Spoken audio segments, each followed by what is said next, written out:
What I'm gonna do is I'm going to talk about a book. We're gonna read some. We're gonna read some out of this this book. Hang on. Alright.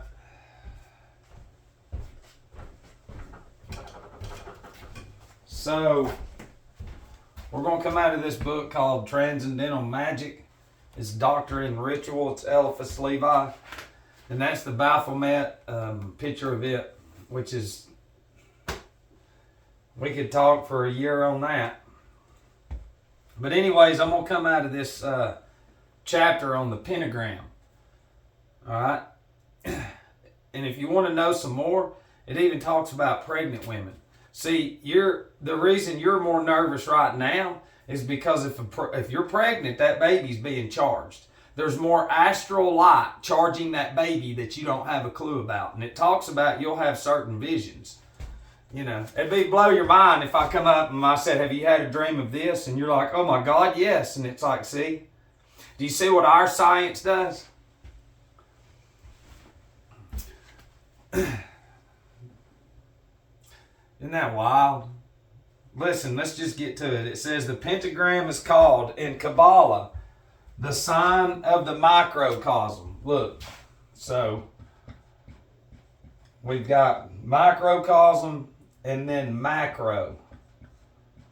Alright, and this right here is going to be man, and this will be universe. This is not what we're reading, but I'm going to throw this in there. Alright, and then of course, you've heard of the Kabbalah, however it is you want to say it. So, what that's going to entail is tarot cards and stuff like that. So this is going to represent man. Micro. Macro is going to be the universe. All right, when we're studying. I'm not saying that's what I have. We're simply just throwing out what's out there in the world that you don't know about. But this is how the people that run everything see it. Doesn't matter if you see it or not. They gave you what you have. It says the pentagram is called in the Kabbalah the sign of the microcosm. Alright? It says on July the 24th. Now listen, I ain't saying do this. We're researchers. On July the 24th in the year 1854, the author of this book, Eliphas Levi, made an experiment of evocation with the pentagram. After due preparation according to all the ceremonies indicated in the 13th chapter of the, quote, ritual, the success of this experiment, details of which as regards its principles will be found in the corresponding chapter of the present doctrinal part, establishes a new pathological fact which men of true science will admit without difficulty. Says the experiment repeated even to a third time gave results truly extraordinary, but positive and unmixed with hallucination. We invite skeptics to make a conscientious and intelligent trial of their own part before shrugging their shoulders and smiling. The figure of the pentagram, completed in accordance with science and used by the author in this experiment, is that which is found at the head of this chapter, and it is more perfect than any of the keys of Solomon or in the magical calendars of Tycho Brahe and blah. We must remark, however, listen to this, that the use of the pentagram is most dangerous for operators who are not in possession of its complete and perfect understanding. The direction of the points of the star is in no sense arbitrary and may change the entire character of an operation, as we shall explain in the ritual, quote unquote. So he's telling you this is we're into transcendental magic, real shit. They're even tell you how to do it. They're going to give you all of the ingredients so you can go repeat what he did. I ain't doing it. They can do it. So if something can be repeated, just like y'all think in your science world, well, they got their science too. You understand what I'm saying? And he's telling you in here. He says that the use of the pentagram is most dangerous for operators who are, see, he uses the word operator. So when you're playing with a American Girl doll with upside down pentagrams on it, that's the operator. The child is the operator. That pentagram sending impulses into that brain of demonism. And you can go to My Pony, all of them. You can find it everywhere. And look, I'm not taking up for this guy, and I'm not against him. There's a big chapter on black magic in here. After he goes through it, he says, thank God that's over with. Because they're against it. He's against black magic. See, that's the thing y'all don't understand is these people that write are against this stuff, and they're trying to tell you how they're doing it. And now your generation's into the sorcery in your blood that they predicted. That you will say, no. And he just said, the operator of the pentagram. So, I mean, just pay attention to how many things that you have with pentagrams on them. Seriously. Paracelsus, the innovator in magic, who suppressed all other initiates in his unaided practical success, affirms that every magical figure and every Kabbalistic sign of the pentacles which compel spirits may be reduced to two, which are the synthesis of all the others. These are the sign of the macrocosm, the form of which we have already given, and that is to say the pentagram, of which he provides a most minute description in his occult philosophy. And occult just means hidden. If it be asked how a sign can exercise so much power over spirits.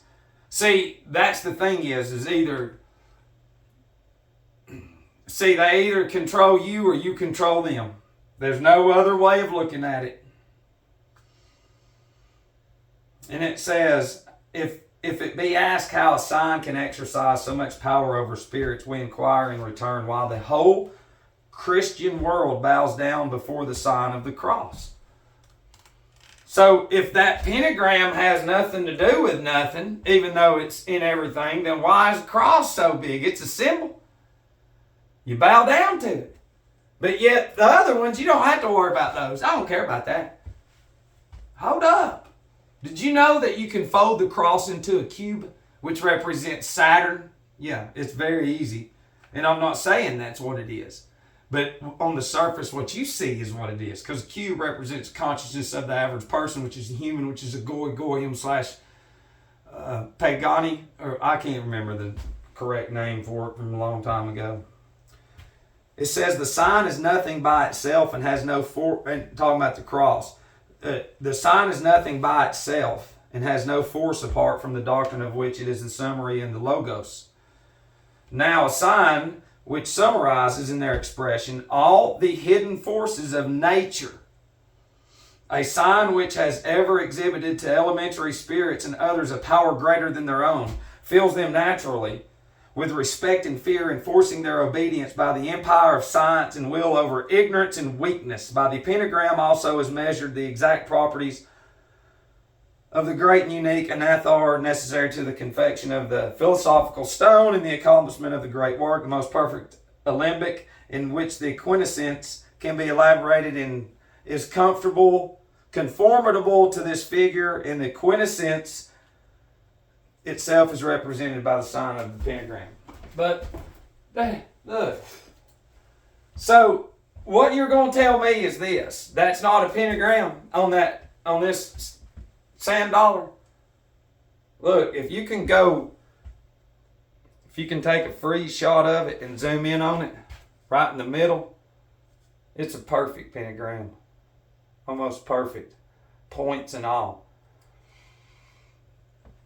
So what designed that? Something did, and not your Big Bang. You can throw that away. Spirit. Spirit designed this.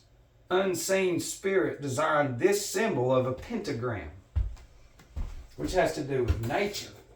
And when you take nature away from the creation, then they don't know who the fuck they are. That's black magic.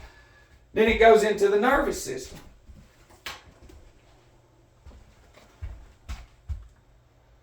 Hang on. I'll read some.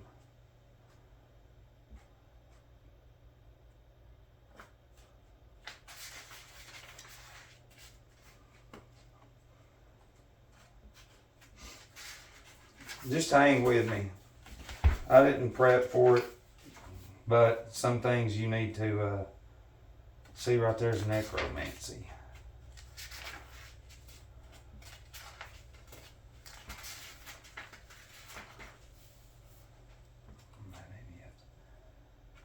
It might be in the other book.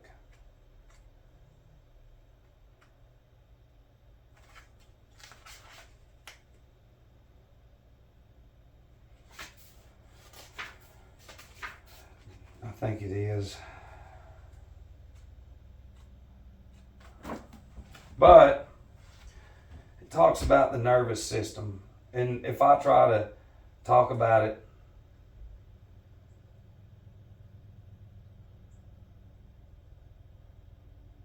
I'll finish with the beginning chapter of the pentagram. It says, we proceed to the explanation and consecration of the sacred and mysterious pentagram. At this point, let the ignorant and the superstitious close the book. They will either see nothing but darkness, or they will be scandalized. The pentagram, which in Gnostic schools is called the blazing star, is the sign of intellectual omnipotence and autocracy, however it is you want. It is the star of the Magi. It is the sign of the Word made flesh, and according to the direction of its points, this absolute magical symbol represents order or confusion, the divine whatever, or the accursed goat of Mendez. So it's either going to represent Satan or God. Okay? It is initiation or profanation. It is Lucifer or it is Jesus, the star of the morning or evening. It is Mary or Lilith, victory or death, day or night. The pentagram with 2 points in the ascendant represents Satan. 2 points up, 1 point down. As the goat in the Sabbath. That's what he wants. When 1 point is in the ascendant, it is the sign of the Savior. The pentagram is the figure of the human body, having the 4 limbs and the single point representing the head. A human figure head downwards naturally represents a demon. That is intellectual subversion, disorder, or madness. So what that means is what we've been telling you. When you go to your little stores and your little pentagrams everywhere, you represent shit. You're not real. You're a product. Why do you think they give you seatbelts? Says that. No, they got to make sure that product. There's enough of us now, but they have to make sure you spend more money, because the more you spend, the bigger the machine grows through your selfish lifestyle, which is black magic. But this is what the church is into. Is this. See, you've got to get back. You've got to know the pentagram when it comes to nature. Because you don't even know the one that you're going under everywhere and spending money and playing with toys and everything. That's Satan sitting there just absorbing you with all his little symbols and not nature symbols. And then you become that fucking demon. You become that demon. And then you go, hey, he's crazy. I'm not listening to him because I don't even know. You can't critically think for shit. These gadgets just teach you how to memorize. But see, it's what it is. We can't explain it anymore.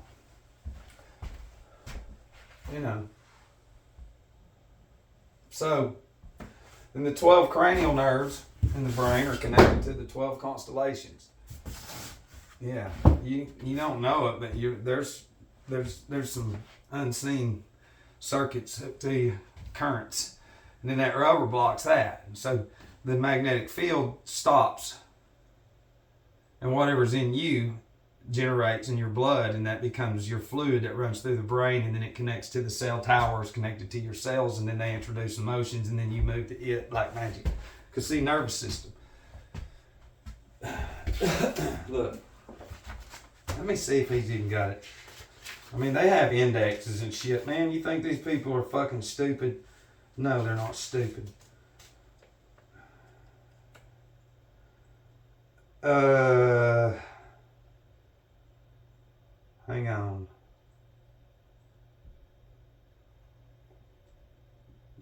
Black magic. We'll go under it. How about that? Well, there's tons of pages. Let's go to page 223 and just see if they did a little ritual to the 223. Yeah, you know me.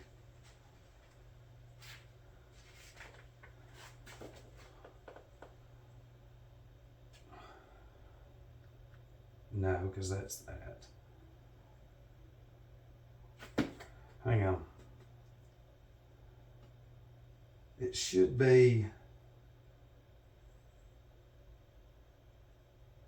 6, 7. I don't think he would put it in the very beginning of it. I can't. I've got another book that's got most of it in it. That's not it. I do have some notes in here though, so hang with me. Yeah, evocations of the dead.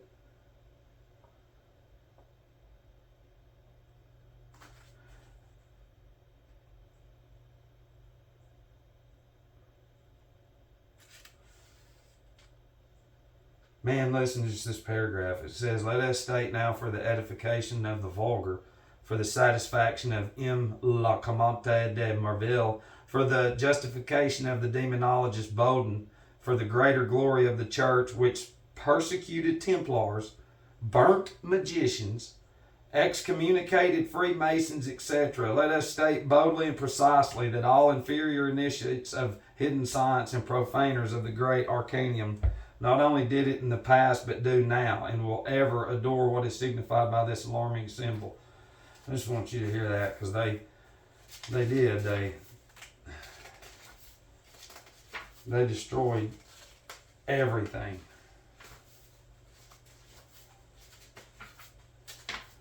I wish I had it. Because he literally...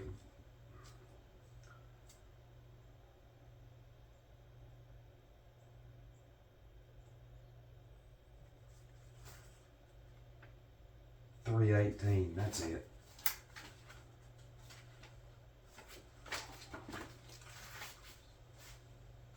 Witchcraft and spells.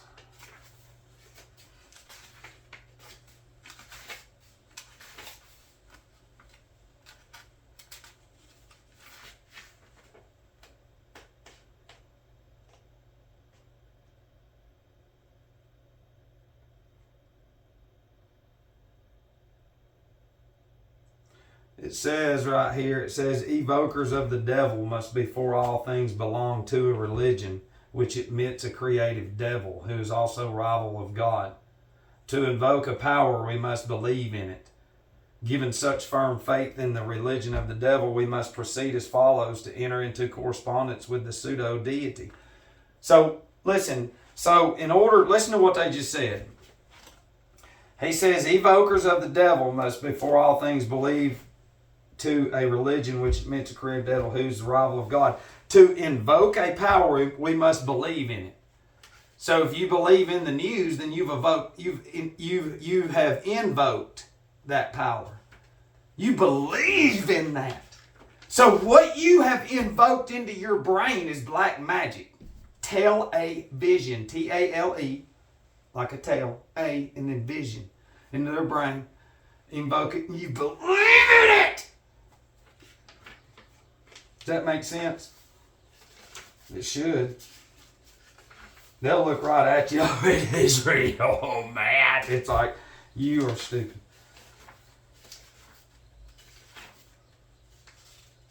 But I guess that'd be enough. But I just wanted to, read some of it. Because, man, y'all got to learn some shit. And, I love you.